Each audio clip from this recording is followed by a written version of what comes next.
Chers collègues, bonjour à toutes et à tous. Merci pour votre motivation, vos remarques et vos échanges. Alors, dans cette troisième vidéo, je vais enchaîner en abordant la deuxième situation de concours d'accès au centre d'inspecteur pédagogique. Alors, cette situation, elle est notée sur 12 points. Et on va aborder l'objet mathématique, à savoir le lieu géométrique. Alors, rappelons ce que d'abord veut dire, ce qu'on veut dire par un lieu géométrique. Alors, soit P, une propriété définie sur le plan affine euclidien. On appelle lieu géométrique associé à la propriété P l'ensemble L des points de plan satisfont cette propriété. En d'autres termes, on a L égale l'ensemble M appartient à P tel que PM est vrai. Voilà donc la définition d'un lieu géométrique. On va voir plus précisément qu'est-ce qu'on entend par cet objet dans le cadre scolaire. Commençons d'abord par la question première. Est-ce que la proposition C, qu'on va noter par la suite, traduit ce que dit la définition? La propriété C, elle est visiblement donnée sous forme de conjonction de deux propriétés, de deux implications. La première implication, si M appartient à L, alors PM est vrai. La deuxième implication, qui est l'implication réciproque, si PM est vrai, alors M appartient à L. Donc, on va répondre à cette question, mais j'aimerais bien faire un petit tour des questions qu'on va aborder. Est-ce que E est le lieu géométrique L lorsque L égale à E, c'est-à-dire M appartient à L, équivaut à M appartient à E? Si on opte pour un raisonnement par analyse et synthèse, l'implication première, c'est pour l'analyse, et l'implication réciproque, c'est pour la synthèse. La question, pour cette deuxième question, comment familiariser les élèves aux méthodes spécifiques de ce type de problème?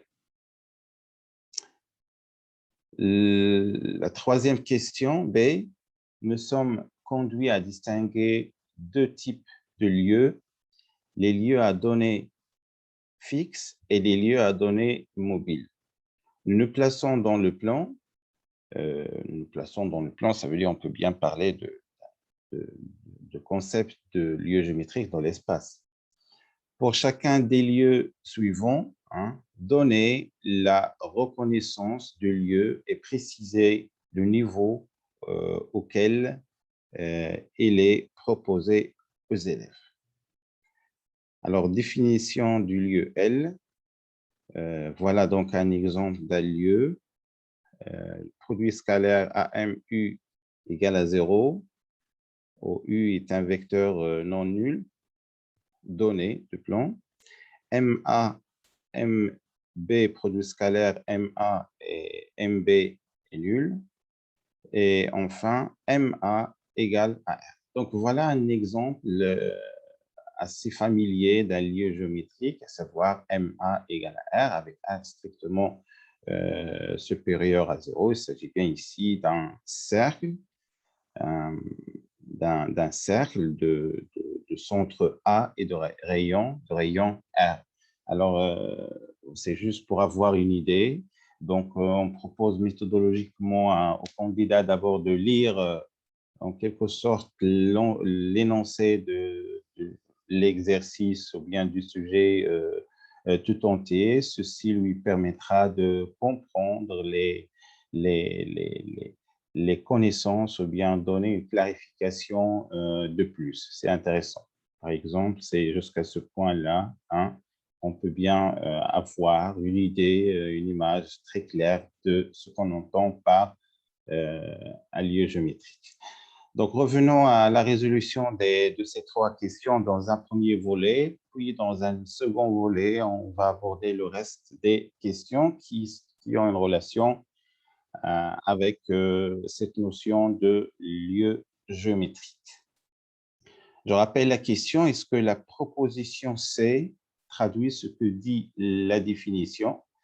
Et donc, je vais revenir à titre de rappel. Alors, soit P est une propriété définie sur le plan affine euclidien, on appelle lieu géométrique associé à la propriété P, l'ensemble L des points de plan satisfont cette propriété. En d'autres termes, le lieu géométrique L est un ensemble des points M appartient à un plan tel que la propriété elle est vraie et on peut bien penser à l'exemple qu'on a évoqué tout à l'heure, à savoir le cercle L est l'ensemble des points M tels que AM égale à R. Le cercle de centre A et de rayon R est un exemple assez familier d'un lieu géométrique.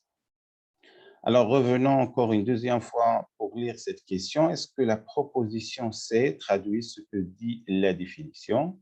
C'est-à-dire, est-ce qu'il s'agit de la conjonction des deux implications, une application directe et sa réciproque? Alors, voilà ce que je vous propose comme solution. Effectivement, la proposition C traduit ce que dit la définition. Pourquoi? Parce qu'une autre variante de la définition de l'énoncé est l'énoncé suivant, soit P une propriété définie sur le plan, le lieu géométrique associé à P est l'ensemble des points satisfont P. Alors, j'ai écrit ici le mot « est » en gras parce que c'est important. L'expression « est » en gras signifie une équivalence que la question proposée, la présentée, sous la forme de deux implications. De deux implications. L'objectif étant, on va voir quel est l'objectif. Donc, une remarque importante, c'est qu'en général, dans le texte mathématique, on trouve souvent cette expression est, ce mot est, mais ce est, c'est pour désigner implicitement une équivalence. Dire est, c'est également sans, c'est-à-dire, par exemple, lors de la résolution d'une équation d'un trinôme, d'une équation de second degré, on trouve souvent les solutions de l'équation sans. Par exemple, 3 et 5. Alors, sans 3 et 5, en fait, 3 ou 5, plus précisément, attention, il s'agit d'une disjonction dans cet exemple. Alors, sans 3 et ou 5, ça veut dire qu'il s'agit bien d'une équivalence implicite. C'est-à-dire, si on aborde l'équation dans le sens de la résolution, on va trouver les solutions 3 ou 5. Et dans l'autre sens, si on prend 3, on remplace dans l'équation, on vérifie bien qu'il satisfait l'équation, de même également pour, par exemple, 5. Donc, le message est le suivant, c'est que le « et » ou bien « sans » en traduction mathématique signifie implicitement une équivalence. Alors, quel est le ressort? Pourquoi cette question est-elle posée? Alors, l'objectif étant de souligner l'étude de la réciproque qui est souvent une étape oubliée par les élèves lors de la démonstration, ou bien il s'agit d'une étape délicate. Effectivement, dans une classe de mathématiques, on oublie souvent de vérifier la réciproque. On vérifie la réciproque. Voilà. Je ne sais pas combien vous avez d'années d'expérience dans une classe, mais vous pouvez bien penser à une période où la démarche classique dans une classe, on travaille avec la question montrer réciproquement. c'est-à-dire, par exemple, résoudre l'équation telle, et puis il y a une question réciproquement montrer que ceci, c'est juste pour souligner qu'il s'agit bien d'une équivalence parce que la majorité aborde de telles questions dans un sens et on ne vérifie pas en général la réciproque pour aboutir à une équivalence. Sauf que dans ce champ, soit elle est oubliée, soit il s'agit bien d'une étape délicate. Donc, récapitulons, on a la définition d'un lieu géométrique et cette définition, elle est traduite, hein, elle est traduite euh, par un ensemble, hein, par un ensemble, revenons à, c'est L égale à M appartient à P tel que PM est vrai, mais on a travaillé pour démontrer ceci de façon rigoureuse et précise. Il faut travailler, il faut passer par ces deux implications, une implication directe et l'implication réciproque. Voilà donc pour la première question. Donc, on va passer à la deuxième question. Comment familiariser les élèves aux méthodes spécifiques de ce type de problème? Donc, je vais revenir à la question. Alors, E est un lieu géométrique. L, alors, lorsque L égale à E, ça veut dire qu'il s'agit bien d'une équivalence. Alors, qu'est-ce qu'on cible dans cette question, c'est de travailler par une équivalence avec le raisonnement inductif. Le raisonnement inductif, c'est donc composé de deux étapes. C'est la première, c'est l'analyse et la deuxième, c'est la synthèse. Mais il s'agit bien de deux implications. Alors, je vais peut-être expliciter ceci à travers l'exemple classique, MA égale à R. Donc, en général, on travaille de la première implication. Si on trouve MA égale à R, ça veut dire qu'il s'agit bien d'un cercle de centre A et de rayon R, mais réciproquement, à la donnée d'un cercle de rayon A, de centre A et de rayon R, il vérifiait tout point appartient à ce cercle, il vérifie cette propriété. Alors, cette démarche, comment familiariser les élèves aux méthodes spécifiques de ce type de problème? Ça veut dire implicitement que les élèves ne sont pas familiarisés à ce type de raisonnement.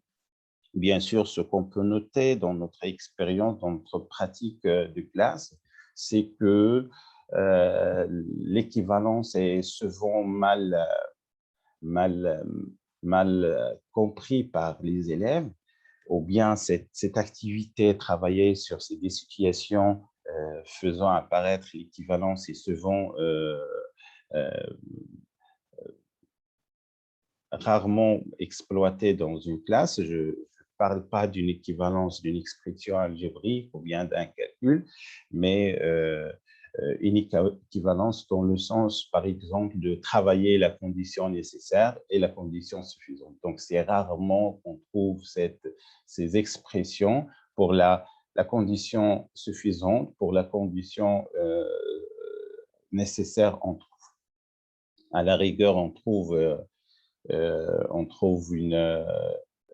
une implication se forme si alors, si alors. Alors, l'idée ici, c'est de travailler l'équivalence par un raisonnement inductif en composant l'équivalence en deux implications. Alors, ce que je vous propose pour la familiarisation des élèves à ce type de raisonnement, en 5 étapes. Alors, bien sûr, en relation avec le lieu géométrique, hein. Donc, c'est-à-dire, je vais proposer, par exemple, aux élèves comment trouver un lieu géométrique tout en respectant, en suivant cette démarche inductive composée de deux étapes. Alors, l'étape première, le tracé de la figure ou analyse préalable du problème. Alors, la première partie qui concerne l'analyse, je vais demander, par exemple, aux élèves de tracer une figure. Donc, on donne l'énoncé aux élèves, mais sans donner l'indication au sujet de la propriété P.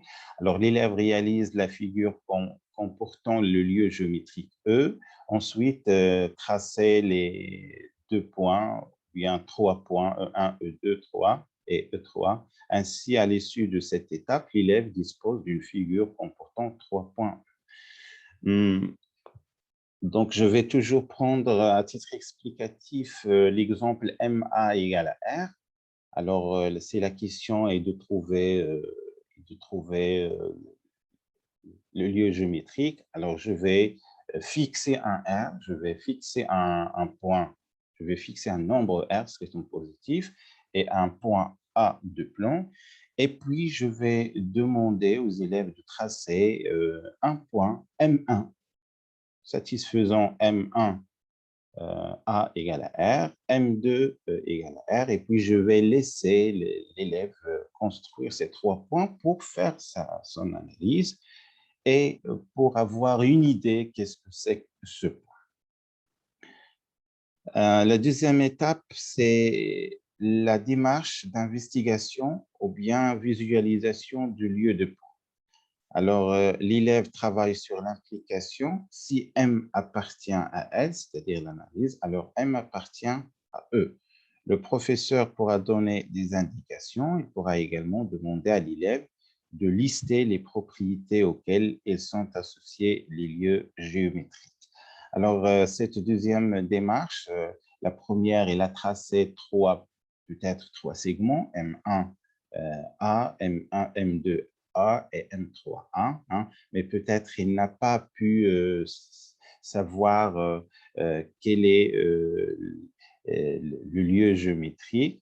Alors, peut-être l'enseignant pourra donner des indications dans une classe de mathématiques. Par exemple, qu'est-ce que vous observez concernant M1, R, concernant ces distances. Et pour la troisième étape, elle va attendre des conjectures. Alors, pour cette deuxième étape, on peut dire qu'on attend de l'élève à donner des conjectures, bien sûr à l'aide de l'enseignant. Donc, il pourrait savoir, est-ce que tout point appartient à cet ensemble, vérifie la même propriété? Oui, qu'est-ce que vous pensez? Quelle est la figure géométrique qui satisfait cette propriété? Donc, il s'agit bien d'un cercle. Hein. Mais jusqu'à maintenant, on n'a rien démontré. Ce sont juste des conjectures et on a travaillé à la main, empiriquement, par une expérience. Donc, l'élève, à ce stade, il est conscient de la correction de sa proposition. Alors, pour la troisième étape, la démonstration des conjectures. Alors, chaque élève travaille sur le papier, le professeur pour donner quelques relations vectorielles traduisant le lieu géométrique. Alors, maintenant, il faut passer à la démonstration. Hein, il faut passer à la démonstration. Et donc, l'enseignant pourrait donner quelques relations vectorielles qui traduisent le lieu géométrique. Par exemple, pour un cercle, on peut passer par exemple, si on travaille analytiquement, MA, c'est X moins XA au carré plus Y moins YA au carré égale R au carré. Ça dépend du niveau pour présenter des relations, par exemple, pour prouver la conjecture. L'étape 4, et c'est l'étape la plus importante, c'est pas la plus importante, mais c'est l'autre implication réciproque, c'est l'étude de la réciproque de la démonstration, donc le travail sur l'implication pour la synthèse. Si M appartient à E, alors M est un lieu géométrique, c'est-à-dire il a démontré que sa propriété est vraie pour une figure géométrique, alors la réciproque, si M appartient à cette figure géométrique, est-ce qu'il appartient au lieu géométrique? Et enfin, la cinquième étape qui concerne la synthèse en classe entière. Alors, on commence par présenter la notion de lieu géométrique, présenter sa définition. Hein. Vous allez me dire, mais quelle est la différence? Alors, on présente une notion, hein, mais on ne peut pas bien l'approprier ou bien la comprendre. Il faut avoir un exemple, donc il faut donner la définition. Et selon un exemple, par exemple l'exemple de cercle, qui est assez classique. Et puis, il faut évoquer la nécessité de la réciproque. Et on va voir dans le reste de la situation avec un exemple plus concret qui va nous permettre de comprendre vraiment cette étape de la réciproque. Et puis, retour sur les outils utilisés lors de la démonstration. Donc, il faut faire une lecture sur ces outils dans le sens, est-ce qu'on peut réduire ces outils, est-ce qu'on peut les changer, les améliorer, les garder, avoir d'autres idées. Et ensuite, retour sur les méthodes utilisées. On peut bien raffiner une méthode. N'oublions pas qu'il s'agit d'un problème de recherche et on va revenir sur cette question de problème de recherche dans la partie qui suit cet exercice de concours. Remarque, faire découvrir l'outil lieu géométrique ou la fonction trace dans un logiciel de géométrie dynamique. Alors, on peut bien penser à utiliser un logiciel de géométrie dynamique, à savoir GeoGebra ou Cabrel de plus, et on peut bien utiliser la macro trace pour voir de manière expérimentale le lieu géométrique. On va revenir également, je vais présenter un exemple par la suite qui présente un TP. On va voir cette macro-trace qui permet de trouver le lieu géométrique.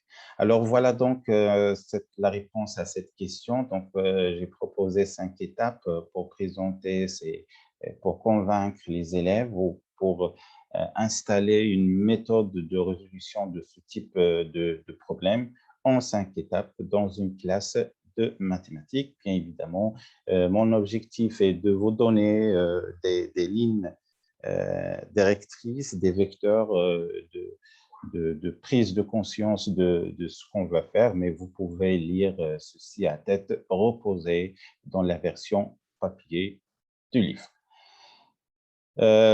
L'autre question, donc nous nous plaçons dans le plan pour chacun des lieux suivants, donner la reconnaissance du lieu L et préciser le niveau auquel il est proposé aux élèves. Alors voilà un exemple, AM, produit scalaire AM est U égale à 0. Alors la description de lieu géométrique, il s'agit bien d'une droite perpendiculaire au vecteur U, tout simplement. Ou bien on peut dire c'est une droite tout simplement de vecteur normal U, en d'autres termes. Pour la deuxième propriété, ou bien lieu géométrique, produit scalaire MA, MB est nul. Pardon. Il s'agit bien d'un cercle de diamètre AB. Et bien évidemment, l'exemple classique MA égale à R, avec R scriptum positif, il s'agit bien d'un cercle. Alors, puisqu'il fait évoquer le produit scalaire, alors dans le programme scolaire, il s'agit bien de la première année baccalauréat série scientifique, que ce soit série sciences mathématiques ou bien sciences expérimentales. Et le chapitre, c'est le produit scalaire. On peut bien penser pour la troisième propriété qu'on peut bien voir ceci dans une classe de tronc commun scientifique. Mais de manière officielle, on peut bien parler, on peut bien voir les choses plus précisément dans ce chapitre de produits scalaires. La partie 2. Alors, voilà, on a fini la première partie. On va passer à la partie 2, toujours en relation avec la notion de lieu géométrique. Cette fois-ci, on va voir qu'est-ce qu'on entend par une ligne de niveau. Une ligne de niveau. Alors, soit F, une application de P dans R, soit K, un réel quelconque, on appelle ligne de niveau K, de la fonction f l'ensemble noté L indice K des points M tels que Fm égale à K. Alors, L indice K, c'est un ensemble, désigne l'ensemble des points M tels que Fm égale à K. Donc, première question, donnez quelques exemples de lignes de niveau proposées au programme en précisant le niveau correspondant. Alors, voilà, je vais passer à donner des exemples sans revenir sur la lecture de l'énoncé, ça va de même. Alors, voilà les quelques exemples de lignes que je vous propose pour le programme. Alors, le plan est rapporté à un repère orthonormé, par exemple, la ligne de niveau C, LC, des points M, X, Y tels que AX égale à B, plus BY égale C, avec A, B, C sont des réels, et la droite d'équation cartésienne AX plus BY plus C égale à 0. Alors, c'est une notion vue au troisième collégial, donc chapitre des fonctions affines, et au tronc commun scientifique, la droite dans le plan, par exemple. La ligne de niveau B, un exemple, L bêta, l'ensemble des points MXY tels que Y moins X moins alpha au carré égale à bêta, avec alpha et bêta sont des réels, et la parabole de sommet alpha bêta et d'équation cartésienne Y égale X moins alpha au carré plus bêta. C'est une notion vue tronc commun scientifique dans le chapitre parabole et hyperbole. Un troisième exemple, la ligne de niveau A, elle a des points MXY tels que XY égale à A, avec A est un réel non nul, et l'hyperbole de centre O et d'équation cartésienne Y égale A sur X. C'est une notion vue tronc commun scientifique, parabole et hyperbole. Donc, voilà ces trois exemples de lignes de niveau que je vous ai présentés dans le cadre scolaire. Deuxième question. On s'intéresse au cas suivant. Premier cas, MA sur MB, distance égale à K, A différent de B. Deuxième, MA au carré plus MB carré égale à K, et ainsi de suite.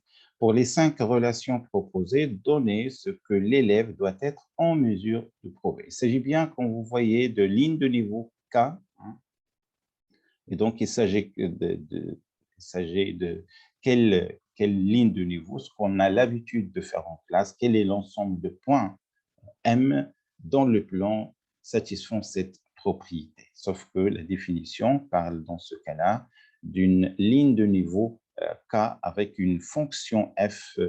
En fait, ce n'est pas une fonction, c'est une application, c'est-à-dire à chaque point de plan, sans exception, elle a une MH.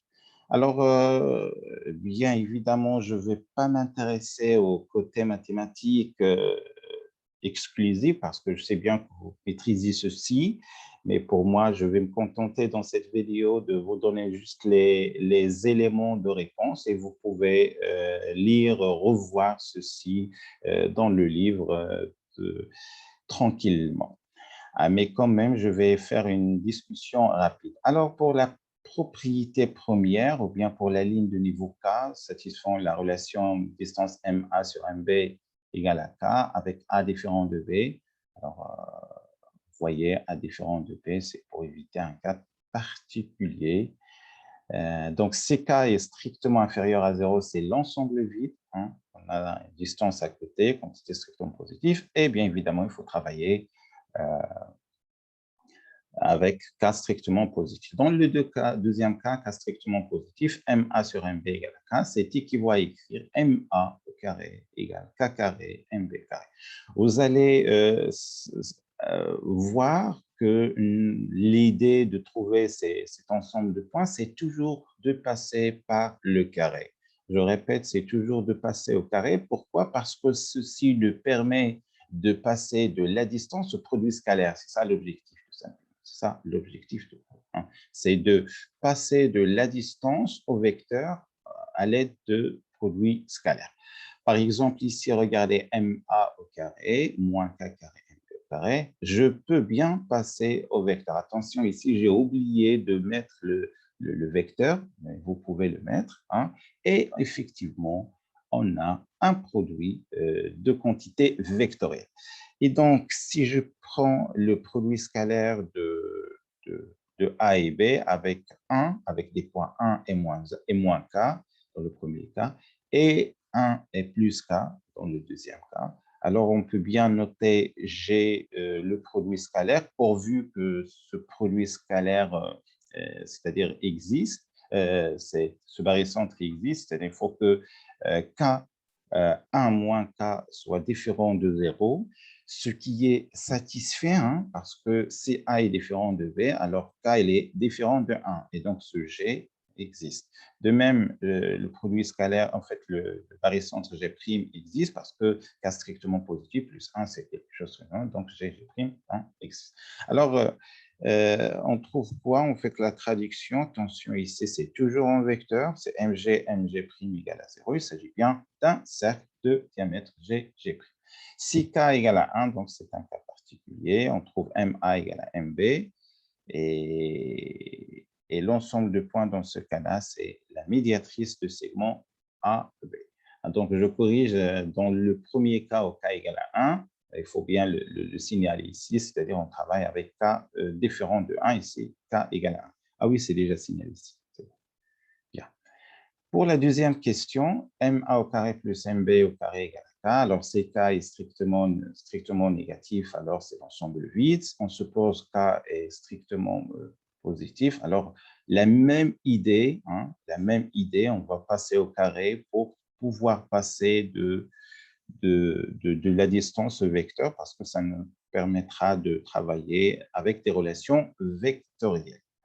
Et donc, en fin de compte, on va trouver 2mi au carré égale à k moins ab carré, c'est une constante, et on va travailler les cas, les trois cas, pour trouver qu'il s'agit bien soit d'un ensemble vide, soit le milieu d'un point, soit un centre de rayon I, avec I et le milieu de AB.